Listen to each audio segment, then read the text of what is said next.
Σικούρι είναι. Μπροντμπίνце. Τι GPX φτιάξανε πάλι. Πήρα λάστιχα για να κάνουμε 500 χιλιόμετρα άσφαλτο. Μεταφραστή. Σούπερ. Μπάσκο, 1000 μέτρα υψόμετρο. Παιδάκια ακόμα πάνω στην κορυφή. Εκεί στην πίστα θα ανεβούμε που τη βλέπω αλφάδι. Ό,τι σκαλοπάτια έχει ούτε τίποτα. Με Δευτέρα την πάρουμε όλοι. Σπουδαμάκι δίπλα. Γκλάσνε, περνάει μέσα από όλο τον Μπάσκο. Για πρώτη μέρα off-road Βουλγαρία, on-off βασικά Βουλγαρία με τους Adventure Riders. Διονύση, είσαι έτοιμο? Πολύ. Σε πόση ώρα θα το βγάλουμε? Με τους υπολογισμούς μου σε μια ώρα θα έχουμε βγει. Μία ώρα και θα πίνουμε καφέ. 11,5 ώρα θα έχουμε τελειώσει. Λοιπόν, παιδιά, 11,5 ώρα ραντεβού Παμπόροβο όσοι θέλετε, με ή χωρίς μηχανάκια.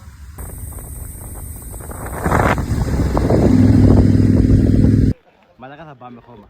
Έχουμε κάνει 500 χιλιόμετρα άσφαλτο. Πήρα λάστιχα για να κάνουμε 500 χιλιόμετρα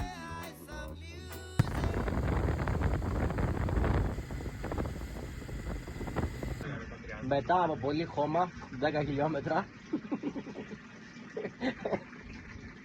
Τι έχεις να πεις να δάσει? Πλαντάξαμε στην πέτρα. Όχι πέτρα. Από εδώ πάει, από εδώ. Τι GPX φτιάξανε πάλι. Φαίνεται να έχουν περάσει κι άλλοι όμως, δεν ξέρω.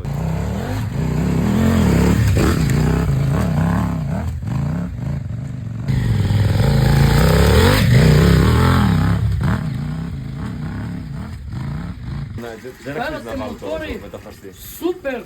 Σούπερ. Σούπερ. Το βάλω πάνω στη μηχανή. Χούμπομπο, νόμπο χούμπομπο. Ποιο, καλύτερο. Μοτόρα χούμπομπο. Да, хубаво. Хубави. Да, батой. Ναι, Σικούρι είναι. Бродбинце. Μπαπ. Да, да.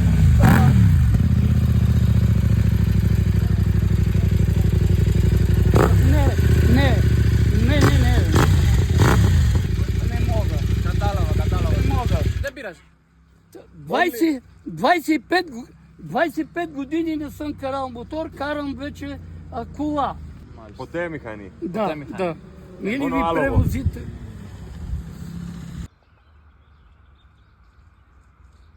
Λίμνη το σπατ.